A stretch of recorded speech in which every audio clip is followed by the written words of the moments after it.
And because of the Occupy movement, and because of the Quebec students, that I feel and I believe that we will stop Harper.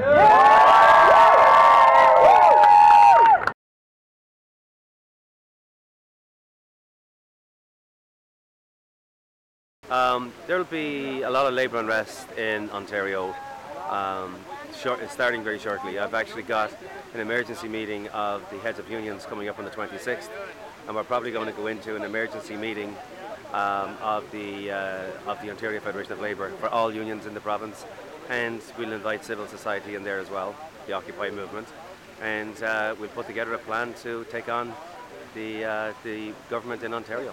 There's a real attack on labour. It's a horrendous attack. It's very similar to the right-wing Republican governors in the United States, where they've taken the right to strike off of workers in places like Wisconsin. But on Friday, the Supreme Court of Wisconsin struck down that bill, and so that's pretty exciting to see. It's a lesson here, I think, for McGuinty in many respects, to say, look, if we can win this kind of a battle down in the United States, we can easily win it up here in Canada, because we've got much stronger laws in terms of the Charter of Rights, which guarantees the right to free collective bargaining and the right to strike. So it'll be interesting to see. Now, mind you, we're not going to wait 5 or 6 years till we get into the courts to fight this.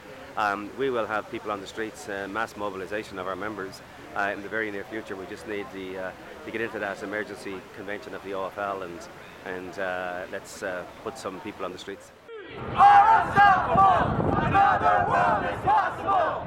We are unstoppable! Another world is possible! Every politician's already been bought. Capital rules this ballot box. This pyramid scheme is about to collapse. Running out of credit, out of steam, out of gas. Healthcare, welfare, everything is getting slashed. More cops, more jails. Bills for the banks. Rolling up the tanks to occupy the planet. We occupy a plaza, they want to Oscar grant us. Murderers working for the people on a balance to serve the corporations and the rich and the bankers.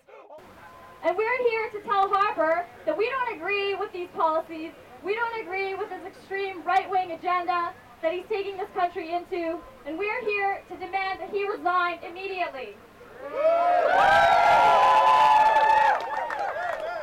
But we all know that that's not enough. We also want an entire transformation of the political system. A few elites running the show is not democracy. Corporately sponsored parties running the country is not democracy. Democracy is ruled by the people. And in order for the people to rule, we need a more direct form of democracy, participatory democracy, where everyone is involved in decision making on a regular basis. Part of your movement, you've been complaining about income inequality and poverty in our nation.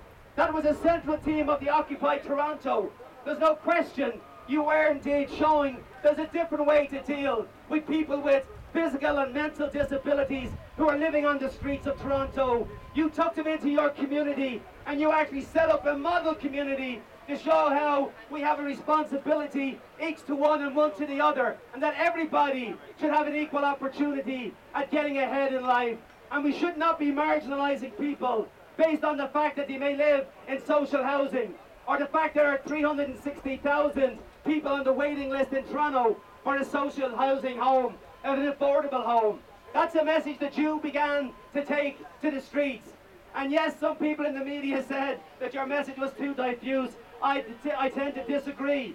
And as a matter of fact, when you talked about access to the healthcare system and privatizing of that healthcare system, thereby setting aside a system for the rich, which will always be well looked after, and then there's the rest of us who are left with a poor, inefficient system. You also highlighted those particular issues. And then, to add icing to the cake, if you will, you had Mark Carney, and he's no raving socialist, I can assure you, the Governor of the Bank of Canada. Just last week, 2 weeks ago, he came out and basically echoed your message that the corporate sector are taking money from the public sector in terms of corporate taxes and not reinvesting it back into Canadians. For example, why can we not have free tuition, free post-secondary education in this country?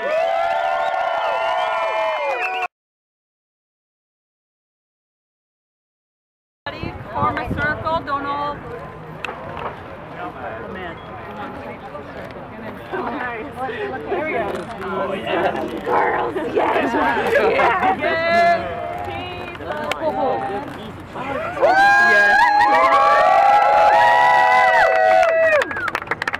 This little light of mine, as we stand, I'm gonna let it shine. Turn your feet, our children. This little light of mine, I'm gonna let it shine. This little light of mine, big enough, guys. I'm gonna let it shine, let it shine, let it shine. Here comes the first one.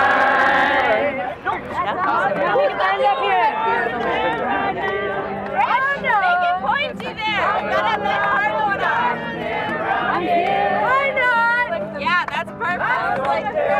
Get that right. I know. I gotta go over here and dig.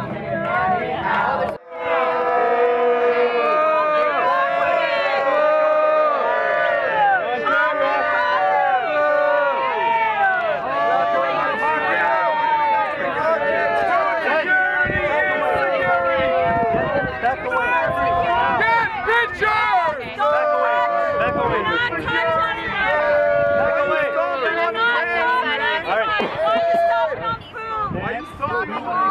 I am feed people. I'm working with you right now. Keep working.